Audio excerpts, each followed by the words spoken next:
보이지 않는 것이니 보이는 것은 잠깐이요 보이지 않는 것은 영원함이라. 아멘.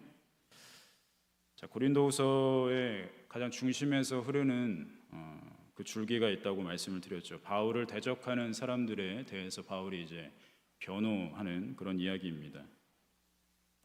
자, 바울이 자신을 변호한다고 해서 어떤 자신의 입지를 위해서 변호하고 있지는 않습니다. 바울은 오직 복음이 전파되는 일을 위해서, 그 일을 계속하기 위해서 자신을 변호하는 것이죠. 바울에게 있어서 자신이 살아가는 이유는 딱 하나밖에 없습니다. 그것은 복음을 전하는 일입니다. 그래서 바울은 이 복음을 전하는 일에 있어서는 자신의 생명도 조금도 아끼지 않는다, 이렇게까지 고백을 하고 있죠. 지금 고린도 지역에는 이 바울을 반대하는, 대적하는 이 사람들이 있습니다. 자, 그런 사람들에 대해서 바울의 입장은 아주 확고합니다. 그저 인간적으로 자기가 싫어서, 그러니까 바울이 싫어서 그냥 반대하는 것은 얼마든지 허용이 가능하죠. 그러나 복음을 전하는 일에 반대하는 것은 절대로 용납하는 것이 없습니다. 물러서지도 않아요. 자, 때로는 우리가 옳다고 믿는 쪽으로 살아가더라도 다른 사람으로부터 어떤 오해를 받는 그럴 때가 있습니다. 자, 우리가 바울을 봤을 때 바울의 인생은 어때 보입니까? 너무나도 완벽해 보일 정도로 복음만을 위해서 살아가는 모습을 우리가 보잖아요. 자, 그런데도 불구하고 당시에 이 바울을 반대하는, 대적하는 사람들이 존재했다는 거죠. 그저 그냥 바울이 그냥 싫었을 수도 있고요. 또 복음이 전파되는 일을 가장 싫어하는 이 사탄의 앞잡이가 돼서 그렇게 싫어하는 걸 수도 있습니다. 바울의 변호를 보면 가장 훌륭한 변호란 뭘까 생각해 보게 되죠. 우리 재판장에서 변호를 생각하면 우리가 이해하기가 쉬울 것 같은데요. 가장 훌륭한 변호라는 것은 확실한 증거를 내보이는 것이죠. 바울에게 있어서 가장 확실한 증거는 뭘까요? 자, 5절을 보겠습니다. 오늘 본문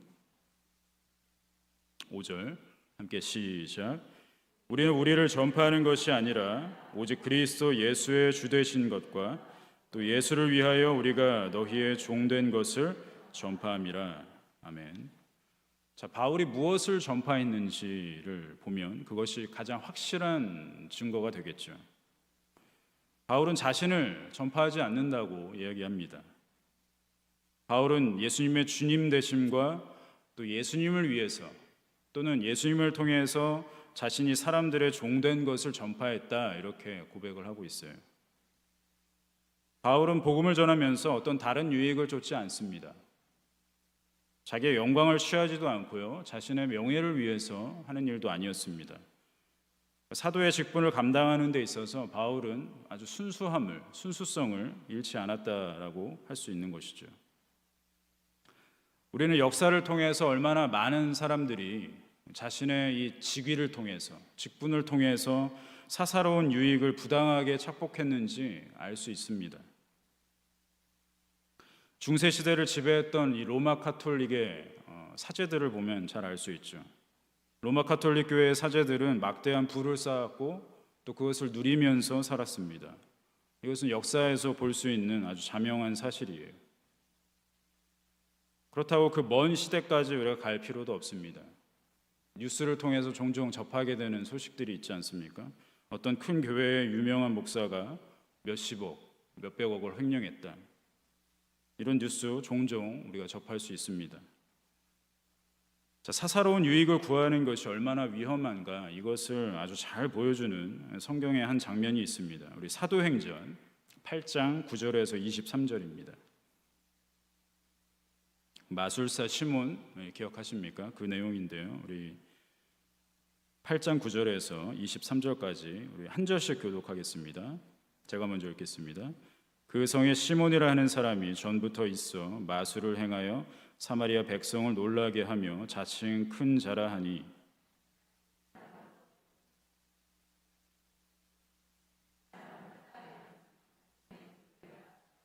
오랫동안 그 마술에 놀랐으므로 그들이 따르더니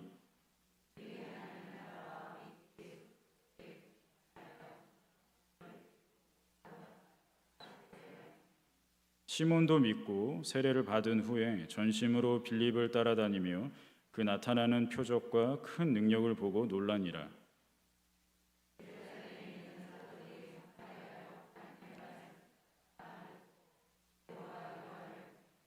그들이 내려가서 그들을 위하여 성령 받기를 기도하니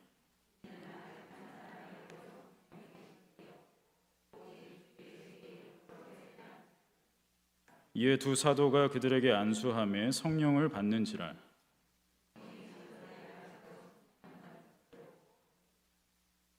이르되 이 권능을 내게도 주어 누구든지 내가 안수하는 사람은 성령을 받게 하여 주소서 하니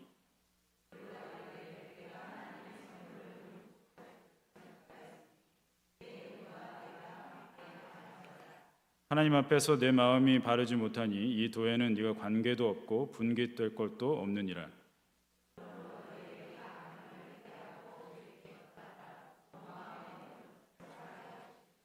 내가 보니 너는 악독이 가득하며 불의에 매인 바 되었도다. 이게 시몬 이야기입니다. 이 이야기를 잘 한번 보시죠. 시몬은 본래 마술사였습니다. 지금의 마술은 눈속임 정도에 불과하지만 당시에는 조금 다른 의미였던 것 같아요. 시몬의 마술은 사람들을 현혹하는 그런 수준이었습니다. 단순히 눈속임 정도의 수준이 아니었던 거죠. 그래서 사마리아 성에 있던 모든 사람들이 다 따를 정도였다, 이렇게 기록을 하고 있죠. 사회적 지위가 낮은 사람부터 또 높은 사람까지 할 것 없이 다 시몬의 마술에 놀랐고 다 따랐다, 이렇게 말하고 있습니다. 심지어는 어떻습니까? 하나님의 능력을 그가 힘입었다라고까지 소문이 났어요. 대단한 영적인 힘을 행사했던 그런 사람이라고 할 수 있죠. 자, 이런 시몬 이야기의 흐름에 아주 갑자기 바뀌는, 전환되는 시점이 이제 등장을 합니다. 시몬이 이제 빌립을 만나게 되는 사건이죠. 빌립은 전도자입니다. 자, 온 사마리아 성을 떠들썩하게 했던 이 마술사 시몬이 이제 빌립의 전도를 듣게 됐고 성경의 기록에는 믿었고 세례를 받았다, 이렇게 기록합니다. 자, 그런 다음부터는 시몬은 이제 빌립을 쫓아다닌 거예요. 따라다니면서 빌립이 행하는 그 표적과 능력을 보게 됩니다. 빌립이 행하는 모든 일을 보게 된 거죠. 자, 이렇게 시몬 이야기가 끝났으면 행복한 결말이죠. 근데 이렇게 끝나지 않습니다. 시몬이란 사람을 잘 한번 보겠습니다. 그가 가진 특징을 한번 보죠. 시몬은 마술사였다고 합니다. 그렇다면 영적인 일에 아주 관심이 많은 사람이라는 걸 알 수 있어요. 영적인 일에 관심이 많다라는 것은 영적으로 다른 사람보다는 민감한 걸 얘기하는 겁니다. 영적으로 아주 예민한 사람인 거죠. 보통의 사람들은 눈에 보이는 것에 초점을 두는데 영적으로 민감하니까 눈에 보이지 않는 그 너머에 있는 것에 초점을 둔다는 거죠. 그래서 실제로 그 일로 사람들을 자기 마음대로 현혹해서 따르게 만들었던 거죠. 그래서 꽤 오랜 세월 동안이나 사마리아 성의 사람들은 이 마술사 시몬을 따랐습니다. 그러니까 영적으로 그 사람들을 지배해 왔다라는 거죠. 그런데 이 마술사 시몬이 빌립이란 사람을 이제 만나게 된 겁니다. 빌립을 보니까 뭔가 흥미로운 게 이제 끌리는 거예요. 빌립을 통해서 표적과 큰 능력이 나타나는 걸 보면서 시몬은 생각하는 거죠. 아, 저 빌립이란 사람한테는 나보다 훨씬 강한 뭔가 영적인 힘이 있다. 그걸 이제 직감하게 된 거죠. 왜요? 영적인 것에 민감한 사람이니까. 자, 그러면서 시몬이 한 가지 결심을 하게 됩니다. 시몬의 결심이 뭔지 잘 보여주는 구절이 18절과 19절, 우리 다시 한번 보겠습니다. 18절과 19절, 사도행전 8장 18절과 19절 함께 읽겠습니다. 시작. 시몬이 사도들의 안수로 성령 받는 것을 보고 돈을 들여 이르되 이 권능을 내게도 주어 누구든지 내가 안수하는 사람은 성령을 받게 하여 주소서 하니. 시몬은 영적으로 아주 예민한 사람, 민감한 사람이라고 했죠. 시몬은 빌립이나 사도들이 행하는 일, 그 안에서 벌어지는 그것에 관심을 둔 거예요. 저 권능을 내가 갖고 싶다, 이런 마음이 이제 생긴 거죠. 자신이 가진 마술의 힘에다가 이 성령 주는 일까지 더해주면 얼마나 대박이겠냐. 장사가 되겠다라고 여긴 거죠. 이게 시몬이 가진 흑심입니다. 근데 이 시몬의 흑심을 간파한 또 다른 시몬이 있어요. 이 웃음 포인트인데 아무도 안 웃으시는 베드로죠. 시몬 베드로. 베드로가 한마디 합니다. 우리 사도행전 8장 20절과 21절 함께 읽겠습니다. 시작. 베드로가 이르되 네가 하나님의 선물을 돈 주고 살 줄로 생각하였으니 네 은과 함께 네가 함께 망할지어다. 하나님 앞에서 네 마음이 바르지 못하니 이 도에는 네가 관계도 없고 분깃될 것도 없느니라. 베드로는 마술사 시몬이 흑심을 가지고 있다는 것을 이제 간파했죠. 네가 하나님 앞에서 마음이 바르지 못하다. 크게 호통을 치면서 당장 회개해라. 그러면 혹시 하나님께서 용서해 주지 않냐 이렇게 얘기를 하는 거죠. 안타깝지만 시몬은 깨닫지 못합니다. 회개도 하지 않습니다. 슬픈 엔딩이죠. 자, 마술사 시몬은 자신의 위치를 이용해서 자신의 개인적인 유익을 구했습니다. 거기에만 몰두를 한 거죠. 세례받은 이후도 달라진 게 없어요. 만약에 마술사 시몬이 하나님 앞에서 회개하고 주님의 종으로서 살았다면 시몬의 인생은 정반대의 결과를 보여줬을 겁니다. 저는 시몬을 보면서 한번 이런 생각을 해봤습니다. 많은 표적과 큰 능력을 행했던 빌립이나 또 사도들처럼 변화된 시몬도 귀하게 쓰임받았지 않았을까 이런 생각을 해봤습니다. 하나님께서는 그 사람이 가진 능력을 온전히 발휘하도록 쓰시는 분이세요. 그 사람이 가진 장점, 특성 이런 것들을 무시하지 않고 그것을 온전히 사용해서 그 사람이 마음껏 하나님 안에서 일할 수 있도록 그렇게 하시는 분이 하나님이시죠. 그걸 우린 달란트라고 하죠. 시몬은 영적으로 민감한 사람이었습니다. 자, 영적으로 민감한 면이 하나님을 만나게 되면 정말 선하게 사용될 수 있거든요.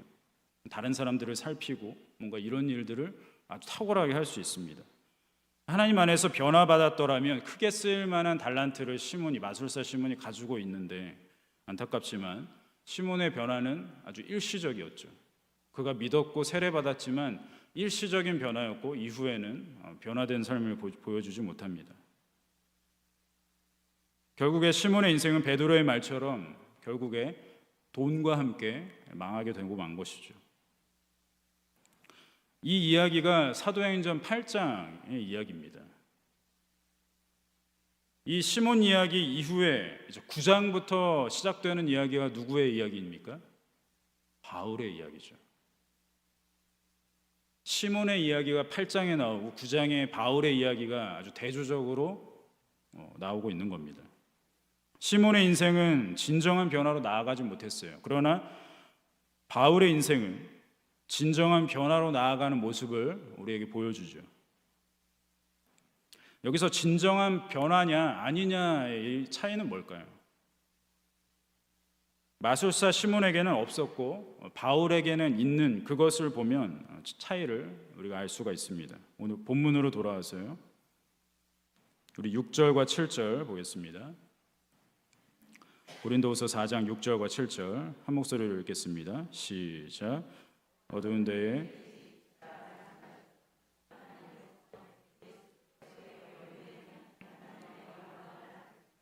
우리 마음에 비추셨느니라. 우리가 이 보배를 질그릇에 가졌으니 이는 심히 큰 능력은 하나님께 있고 우리에게 있지 아니함을 알게 하려 함이라. 아멘. 바울은 하나님께서 예수 그리스도의 얼굴에 있는 그 하나님의 영광을 아는 빛을 우리 마음에 비추셨다 이렇게 고백을 하죠. 우리 중에서 누구도 하나님을 직접 대면해서 하나님을 알 자는 없습니다. 왜 그렇습니까? 우리는 죄인이기 때문에 하나님을 직접 알 수 있는 방법이 없어요. 죄인이 스스로 하나님을 알 수 있는 방법은 없습니다.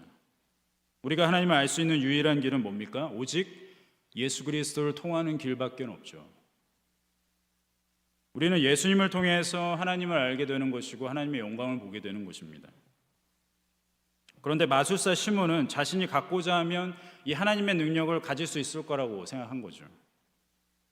그래서 돈으로 사려고 했습니다. 하나님의 능력은 돈으로 살 수도 없지만 예수님을 통하지 않고는 힘입을 수 없는 것이죠. 이런 시몬과는 다르게 바울은 예수님을 통해서 하나님을 알게 되었다고 고백하는 거예요. 그리고 그 예수님께서 자신의 보배가 되신다 이렇게 고백하는 겁니다. 바울은 자신을 이제 대적자들로부터 변호하면서 자신은 낮추고 하나님은 높이는, 하나님은 드러내는 그런 화법으로 이 대적자들을 응수하고 있습니다. 우리가 읽은 것처럼 7절에서 예수 그리스도는 보배다. 그 보배를 질그릇에 가졌다. 이렇게 비유하거든요. 여기서 우리 질그릇에 좀 주목을 할 수 있겠는데요. 그릇은 크게 두 종류로 나뉩니다. 당시의 그릇이요. 진흙으로 빚어서 이제 유약을 바릅니다. 유약을 바르면 이제 빛 광택도 나고 또 깨지지 않게 또 보호하는 그런 기능을 가진 것 같아요. 또 다른 하나는 유약을 바르지 않은 질그릇이죠. 유약을 바르지 않았으니까 깨지기가 쉽고 그러나 값이 싸죠. 그러나 연약해서 쉽게 깨진다는 겁니다. 그래서 이 질그릇을 아무 가치가 없는 물건에 비유하기도 해요. 참고로 욥이 땅에 주저앉아서 자기 몸을 긁을 때 사용한 게 이 깨진 질그릇 조각이거든요. 그런 겁니다. 바울이 질그릇에 보배를 가졌다고 한 말뜻은 뭘까요? 깨지기 쉬운 그런 연약한 자기 안에 이 보배로운 예수님을 가졌다 이렇게 고백하는 겁니다. 아무 가치가 없어 하찮은 우리 안에 형언할 수 없는 그런 큰 가치, 큰 능력을 가지신 분을 내가 담고 있다 이렇게 고백하는 겁니다. 내 능력이면 아무것도 할 수 없지만 내 안에 담긴 큰 능력이신 예수님은 능치 못함이 없다 이렇게 고백을 하는 겁니다. 바울은 한결같이 이렇게 생각했어요. 고린도전서 1장 27절에서 31절 보면 이렇게 고백하죠. 같이 보겠습니다. 고린도전서 1장 27절에서 31절 함께 시작. 그러나 하나님께서 세상에 미련한 것들을 택하사 지혜 있는 자들을 부끄럽게 하려 하시고 세상에 약한 것들을 택하사 강한 것들을 부끄럽게 하려 하시며 하나님께서 세상에 천한 것들과 멸시받는 것들과 없는 것들을 택하사 있는 것들을 폐하려 하시나니 이는 아무 육체도 하나님 앞에서 자랑하지 못하게 하려 하심이라. 너희는 하나님으로부터 나와서 그리스도 예수 안에 있고 예수는 하나님으로부터 나와서 우리에게 지혜와 의로움과 거룩함과 구원함이 되셨으니 기록된 바 자랑하는 자는 주 안에서 자랑하라 함과 같게 하려 함이라. 아멘. 예수님은 귀하고 뭔가 휘황찬란하게 꾸며진 장식된 그릇에 담겨야 비로소 빛나는 분이다 라고 말하지 않죠. 오히려 깨지기 쉽고 연약한 그릇에 담겨서 그것에 담긴 예수님의 능력이 더 크게 보이는, 더 빛나게 된다 이렇게 말씀합니다. 그런데 사람들은 이 사실을 잘 잊는 것 같아요. 잘 까먹습니다. 귀한 것은 귀하니까 더 귀한 것에 담아야 되지 않냐 이렇게 생각하는 거예요. 하나님의 임재는 소중하고 거룩하니까 우리가 알만한 가장 가치 있는, 가장 값진 것으로 만들어서 담아야 한다 이렇게 생각하는 겁니다. 유럽 여행을 가보신 분이 있을 것 같아요. 저는 가보지 못했는데요. 유럽을 가면 사람들이 경탄하는 게 있죠. 뭡니까? 교회. 그 중세 시대에 지어졌던 그 교회를 보면서 사람들은 아주 큰 감탄을 합니다. 주로 12세기에서 16세기에 지어졌다고 합니다. 대부분 더 크고 더 화려하게 지으려고 노력한 그런 건축물들이죠. 누구라도 그런 웅장한 모습 앞에 서면 압도당하지 않을 사람이 없죠. 얼마나 웅장하고 또 휘황찬란한 장식들 때문에 아름다워 보입니까? 자, 하지만 한편으로는 하나님의 능력이 그렇게 표현된다고 해서 더 크게 드러나느냐? 그건 아니라는 거죠. 분명하게 보여줄 때가 있었죠. 우리 광야 시대를 생각해 보세요. 광야 시대의 성막은 정말 초라한 것이죠. 뭐에 비하면 초라합니까? 솔로몬의 성전에 비하면 초라하죠. 쉽게 말하면 이동식 천막이었습니다. 그 안에 하나님께서 거하신 거예요.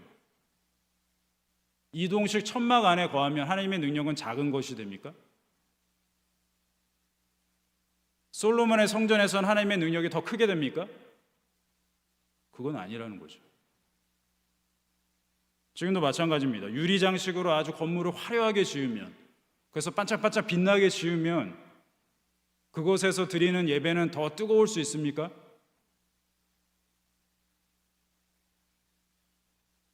아프리카의 천막으로 지은 교회에서 예배 드리는 것은 작은 예배입니까? 그건 볼품없는 예배예요? 뜨겁지 않은 예배입니까? 우리 그렇게 생각할 수 없다라는 거죠. 바울을 대적하는 사람들은 일종의 번영신학을 추종하는 사람들이었습니다. 번영신학. 번영신학이 뭡니까? 믿음을 가지고 살아가는 사람들에게는 성공과 부가 따른다. 반드시. 이게 번영신학이에요. 믿음을 갖고 사는 사람들은 잘 될 수밖에 없다라고 믿는 게 번영신학입니다.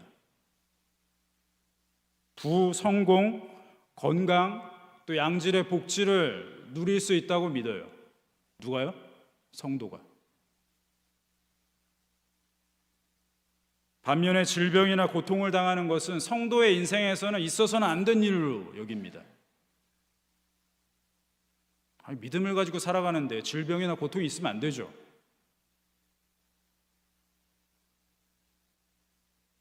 그것은 죄와 실패를 상징한다고 보는 거예요. 뭔가 죄가 있으니까 아프고,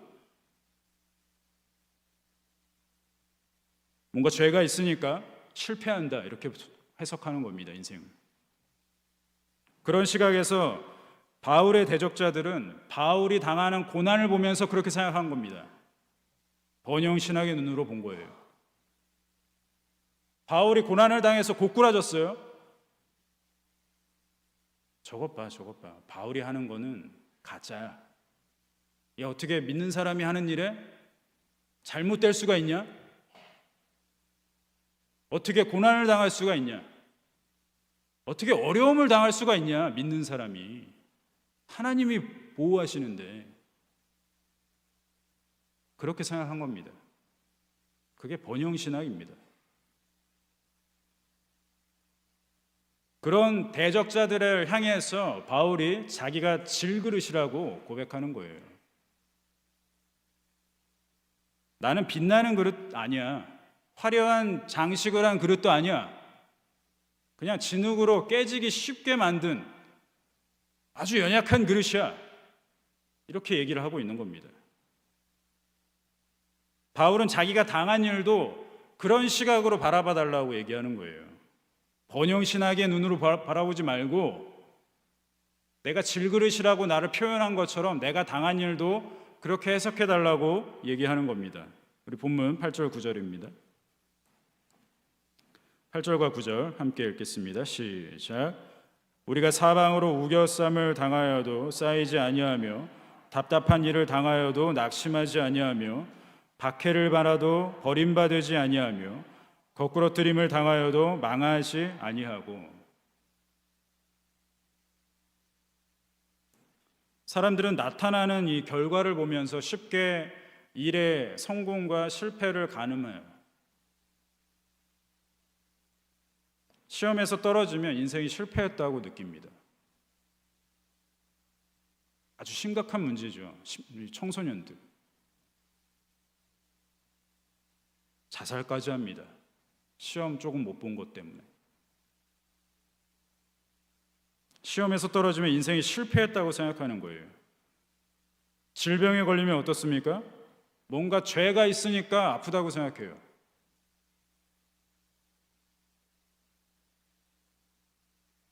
자녀들이 교회에 안 나가는 걸 두고 자기가 신앙생활 잘못해서 그렇다고 생각합니다. 성공과 실패의 기준이 지금 나타나는 결과를 가지고 보는 거예요. 바울은 그렇게 번영신학적인 눈으로 판단하는 기준에 대해서 정면으로 도전하고 있는 겁니다.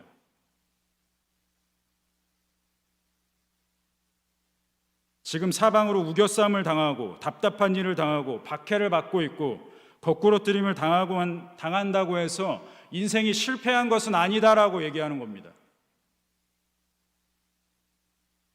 바울의 도전에 대해서 스스로 한번 답을 해보세요.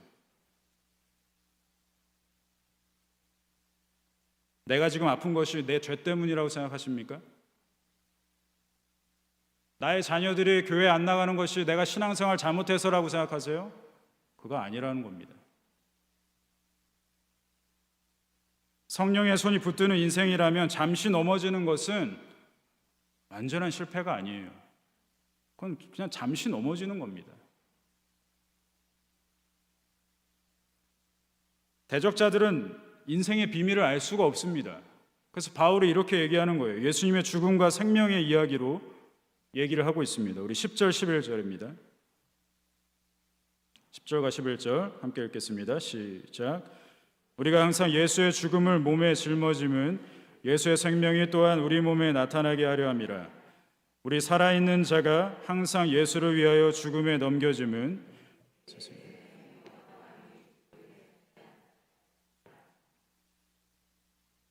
예수님께서 십자가에 죽으신 이유가 분명하죠. 죄인들의 죄를 용서하시고 자신의 의를 우리에게 주시기 위해서 십자가에서 죽으셨습니다. 그리고 예수님의 사명이 완성됐다는 것은 뭘 보면 알 수 있습니까? 예수님께서 그 죽음에서 부활하신 걸 보고 알 수 있는 거죠. 그래서 예수님의 죽음은 예수님의 생명, 예수님의 부활과 함께 묵상해야 합니다. 따로따로 보면 안 되는 거예요. 죽음은 반드시 생명과 부활로 같이 묵상하셔야 돼요. 떼어놓을 수가 없습니다. 예수님의 생명과 부활을 알지 못하는 사람들은 예수님의 죽음이 실패라고 생각합니다. 예수님께서 십자가에 달리셨을 때 그 앞에 있던 사람들이 뭐라고 조롱했습니까? 자기도 구원 못하면서 누구를 구원하겠냐, 이렇게 조롱했거든요. 예수님의 생명과 부활을 알지 못하니까 그렇게 생각할 수밖에 없죠. 그냥 죽고 끝났다고 생각하는 거죠. 그러나 예수님의 부활과 생명을 알고 소유한 사람들은 인생의 비밀을 아는 사람들입니다. 바울의 대적자들과는 전혀 다른 시각으로 인생을 바라보는 사람들이에요. 우리 마지막 부분이죠. 16절에서 18절입니다. 함께 읽겠습니다. 16절에서 18절 시작. 그러므로 우리가 낙심하지 아니하노니 우리의 겉사람은 낡아지나 우리의 속사람은 날로 새로워지도다. 우리가 잠시 받는 환난에 경한 것이 지극히 크고 영원한 영광에 중한 것을 우리에게 이루게 함이니 우리가 주목하는 것은 보이는 것이 아니요 보이지 않는 것이니 보이는 것은 잠깐이요 보이지 않는 것은 영원함이라. 아멘. 인생에서 당하는 환난은 잠시 받는 것이고 그것은 가벼운 것이다 라고 고백하고 있어요. 그러나 지극히 크고 영원한 영광이 있으니 그것은 무거운 것이다, 이렇게 말하고 있습니다. 굉장히 많은 말들이 대조를 이루고 있죠. 겉사람과 속사람, 낡아지는 것과 새로워지는 것, 가벼운 것과 무거운 것, 잠깐인 것과 영원한 것. 성도는 앞의 것이 아니라 뒤의 것을 사모해야 된다고 바울이 얘기하고 있는 겁니다. 지금은 보이지 않지만 너네들은 잠깐 있고 말 것을 사모하지 말고 영원한 것을 사모해라, 그렇게 도전하는 겁니다. 말씀을 정리해 보죠. 바울을 대적하는 사람들의 정체는 다름 아니라 다른 복음을 전하는 사람들이에요. 갈라디아서에서도 나오죠. 그들은 다른 복음을 전하는 사람들입니다.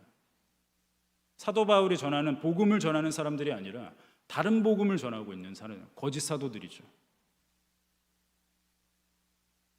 그들은 바울이 전하는 복음에 대항해서 하나님의 말씀을 혼잡하게 하는 사람들이었습니다. 방해꾼들이에요. 2절에서 얘기하는 것처럼, 오늘 본문 2절에서 얘기하는 것처럼 다른 복음을 전해서 하나님의 말씀을 혼잡하게 하는 사람들이 바로 바울을 대적했던 사람들입니다. 그냥 바울을 시기하고 질투하고 미워하는 그 정도의 사람이 아니었습니다. 그래서 그들이 바울이 당한 고난을 빌미로 해서 마치 하나님의 사역이 실패한 것처럼, 그 복음이 실패한 것처럼 꾸며서 다른 복음으로 둔갑해서 사람들을 현혹하는 사람들이었어요. 사람들을 선동하는 사람들이었습니다. 우리가 주의할 것은 뭡니까? 이 사람들은 바울을 대적한 이 다른 복음을 전하는, 말씀을 혼잡하게 하는 사람들은 교회 밖에 있는 사람들이 아니었습니다. 교회 안에 있는 사람들이에요. 교회 안에서 복음이 전해지는 것을 방해하는 방해꾼들이었습니다.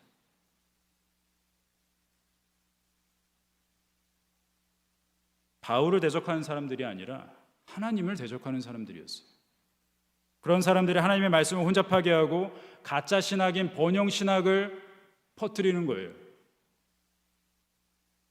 거기에 우리는 현혹되지 말아야 합니다. 진리의 말씀을 부지런히 배워서 그 위에 서 있어야 현혹되지 않아요. 사마리아 성의 사람들이 왜 마술사 시몬에게 현혹됐습니까? 왜 고린도 교회의 수많은 사람들이 그 거짓 사도들, 다른 복음을 전하는 사람들에게 현혹됐을까요? 말씀 위에 서지 않았기 때문이에요. 진리이신 말씀 위에 서지 않으면 우리도 현혹된다는 겁니다. 신천지만 나쁜 사람들이 아니죠.